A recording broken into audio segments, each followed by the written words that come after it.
Book 2, Black Core. Chapter 2, Immense. August 17, year 5784. Cave 24.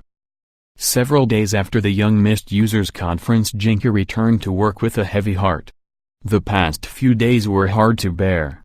Informing Joel about what happened and the other kids' parents, not being there when the kids under her care needed her, when her own daughter, Sarah, was assaulted had made her feel guilty and shameful, unqualified as a mother or an adult. None of the kids' parents, when learning of the incident and that the one addressing it is Miss Zetsa, had harbored resentment nor blamed Jinka of what happened. On the contrary, all of them were very sympathetic and tried to empathize. When Jinka kept lowering her head and apologizing, some of them even attempted to pass it on by concentrating on the part of the glass that was half full, uttering stuff like, "He is fine," or "She came back safe and sound. Let's trust in Miss Zetsa." Jinka heard it all and could do nothing but nod. Just like her daughter was the core in the group of little kids, she had similar relationship with their parents. What they all agreed about was taking their children for a physical inspection and monitoring them themselves for a few days to make sure that psychological damage has not been done before deciding if to take them to a child therapist or not. Eventually, apart from one, neither of the children suffered any serious physical injury. Sarah herself only had a broken tooth. Mentally was a little harder to determine, but with regard to their daughter, after 2 days Jinka and Joel safely validated that Sarah was fine.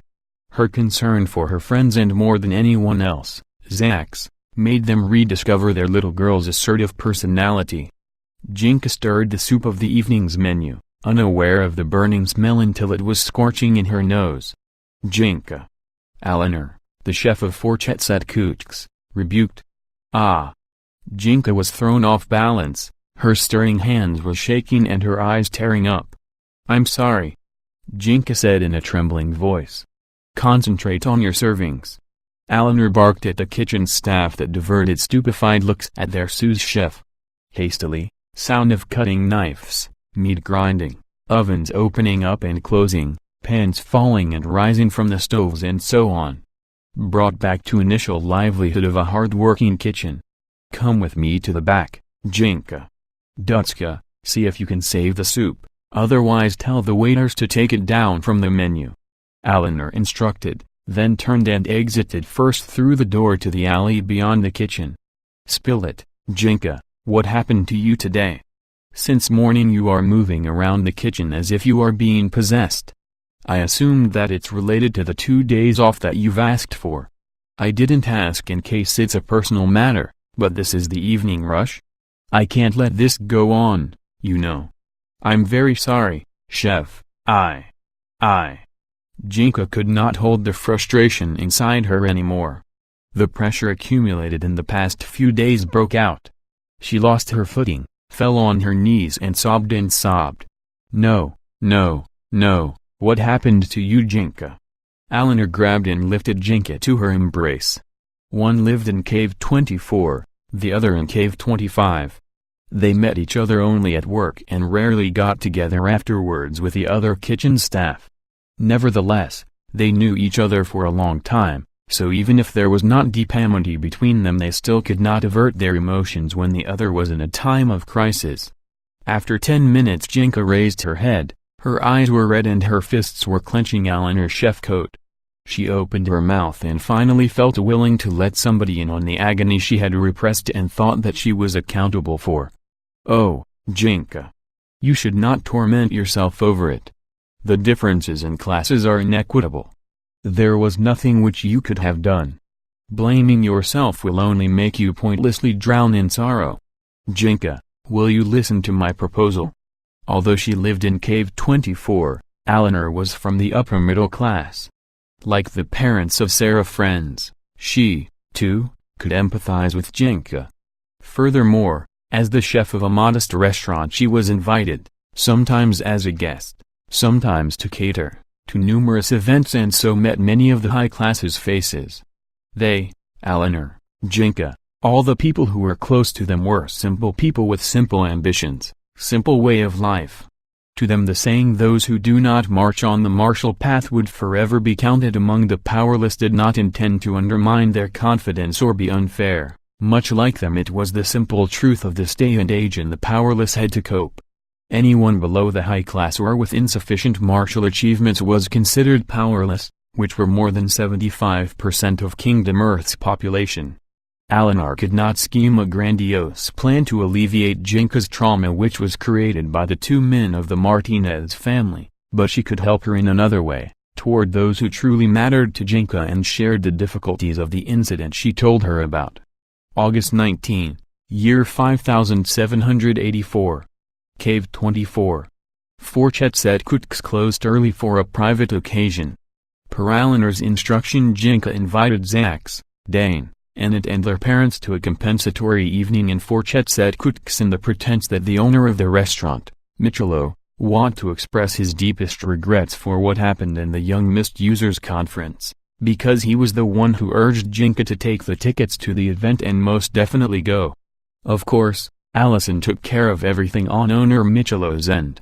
When the easygoing man learned from her about the incident, she even had to threaten him to not come so Jinka will not lose face in front of her guests by associating with the person responsible for alluring her to what concluded as a terribly unforgettable day. Zax, Sarah, Dane and Annette sat at a small round table. Their parents were not so far away, at a relative distance, so each side will have its own privacy. The four children were served all kinds of delicacies as appetizers. Forchetsetkutsk did not have children's menu, so to compensate whatever the kids wanted, as long as the ingredients were in the pantry, Lonahora cooked and served with her own touch to take the dish a step farther. From afar the adults were conversing delightedly. Oppositely, their kids played with their forks or spoons or the food on the table. Since the Young Mist Users Conference they did not see or talk to each other. Their inability to help each other set up an invisible barrier around their friendship, and the words to break it seemed feeble. I'm ordering a giant cheesecake with chocolate topping and all the ice cream's flavors that they have." Dane jumped up on his seat declaring, and was the first to disrupt the silence. A cheerful waiter that heard Dane approached their table. "A fine choice, young sir," he complimented Dane, who embarrassedly returned to his seat. "Did anyone else also decided?" he asked Zax, Sarah and Annette. "Spaghetti with meatballs," Annette said in a low voice. "I want the chocolate castle." Sarah, who was familiar with some of the restaurant's desserts, knew what she wanted from the start, but wait for someone else to order first. She ended up being the third one to order, though, only 2 seconds after Annette. "Young sir?" the waiter asked Zax. "I'm not hungry," Zax responded indignantly. "You can call me whenever you want, young sir, just don't fill up from the appetizers." "It will truly be a shame," the waiter smilingly said, and headed to the kitchen with the 3 orders. "Why didn't you order?" Dane asked Zax. Sarah and Annette noticed Zax's attitude from the beginning of the evening. Knowing what he has been through, they were unsure of how to talk to him, how to say that they are sorry. "'Cause I don't." Zax casted a quick look at Annette and shifted it right away. Before the quiet could set in again, Dane turned to Sarah. "How are you?" he asked, remembering how Gerardo made her spit mouthful of blood when he interrogated them. "I'm fine now. It only hurt a little bit," Sarah answered. She did not want to mention the broken tooth even though it was already fixed. Are you, guys, okay? Okay? Why are you asking about everyone when I was the only one who got hurt? What happened to you?" Zax asked, mildly irritated. He was conscious when Am and the old man allowed the group of kids from Molten Core to leave the stairwell, yet forbade Sarah and Dane to do the same.